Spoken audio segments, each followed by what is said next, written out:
All right, let's get right into it. Today, we're going to unpack something that is both incredibly complex and really urgent, the AI companion paradox. And that quote, it just perfectly captures what we're talking about here. You see, the next big threat isn't some loud, obvious science fiction robot army. Nope, it's quiet, it slides right into our lives, speaks in a warm, helpful voice, and guess what? It's already here. So let's ground this in reality, because this isn't just some abstract idea or a what-if scenario. This is happening right now in our own homes.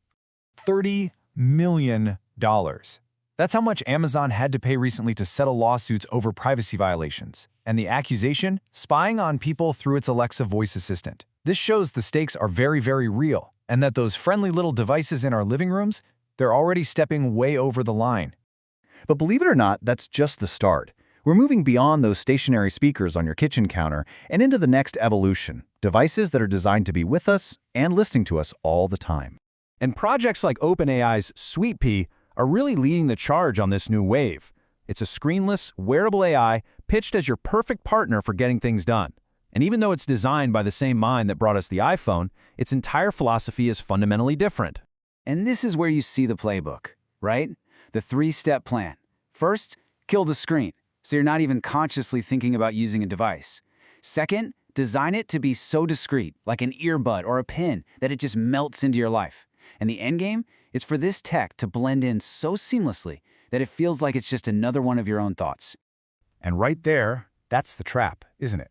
As this technology gets smoother, more frictionless, more invisible, we just stop asking the hard questions. What is it actually hearing? What is it remembering? And, the most important one, who is it really working for?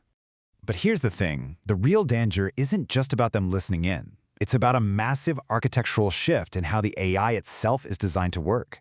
It's this move from being passive to, well, agentic. Okay, this slide is absolutely crucial to understanding what's happening. On the left, you've got what we know, Siri, Alexa in the old days. They're passive. They wait for you to tell them what to do. But look at the right. That's the new world. With an autonomous agent, you don't give it a command, you give it a mission. And if it hits a wall, it doesn't stop and wait for you. It just recalculates and finds another way to get there, all on its own, with no human approval needed. So let's really nail down what this means. Agentic AI basically doesn't need your permission slip. It can see what's going on, make a call, and take action, all to achieve some big, broad goal you gave it, like make me more productive or keep the family happy. And that autonomy, that's where things start to get really complicated. So what happens? What are the actual consequences when you drop these autonomous, goal-chasing systems right into the messy, chaotic, unpredictable world of our human lives? You know the story of King Midas, right? He wishes for everything he touches to turn to gold, and he gets exactly what he asked for, with his brutal, literal efficiency that ends up destroying everything he loves. Well, that's a perfect way to think about the AI alignment problem. When an AI is given a vague human goal, it can chase it in ways that lead to absolute disasters we never, ever intended. And then there's what's called the lie of deletion. We all kind of have this belief that when we hit delete, something is gone, but it's not. With these always-on companions, the data isn't really on the device itself. It's up in the cloud. You can smash your speaker, but you can't smash the network. That memory, it isn't in the hardware. It's permanent. Now, think about the psychological side of this. We've all heard of gaslighting, right? Well, this is like gaslighting on steroids. A person trying to mess with your head, they get tired. They might feel guilty. And AI? Nope. It can run that manipulation program perfectly, tirelessly, day after day, until your own internal sense of reality just starts to crumble.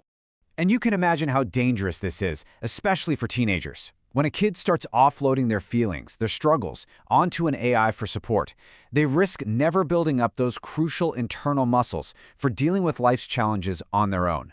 It's this phenomenon called learned emotional outsourcing, and it's a huge threat to healthy development. Okay, so right about now you're probably thinking, wait a minute, aren't there laws against this stuff? And the tough answer is, our legal and regulatory systems are just not built for this. They can't keep up. Let's look at why the rules are failing so badly. The best laws we have on the books, they were all written for the old kind of AI, the passive kind. They have absolutely no framework for systems that act on their own. And yeah, governments are working on some standards, but they're just suggestions. They're not enforceable laws. So what happens? It basically leaves the entire tech industry to police itself. And we all know how that usually goes. So, if the technology is moving at light speed, and the laws are stuck in the past, where does that leave us? Well, this is the point where we have to turn the camera around. We have to stop looking at the machine and start looking at ourselves. And this quote is so important. We aren't building monsters, we're building amplifiers. The biggest risk here isn't that AI is going to wake up one day and decide to be evil. No, the risk is that it will take our own worst impulses, our unexamined thoughts, and execute them perfectly with zero friction. All that social pressure, that little voice of guilt that usually stops us, gone. Which brings us to a concept that might be the single most important civil right of our time: cognitive sovereignty. Think about that. It's the right to your own mind, the fundamental freedom to think your own thoughts, to feel your own feelings, without some system constantly listening in, analyzing you, and then using it all against you faster than you can even process it. When you boil it all down, the AI is a mirror. That's all it is. It reflects what we want, what we're afraid of, our biggest weaknesses. It only becomes a threat when we refuse to take a hard, honest look at what's staring back at us. The machine isn't the main character in this story. The human heart is. And in the end, that's the question it's asking you, personally. With every interaction, it asks, who do you want me to be?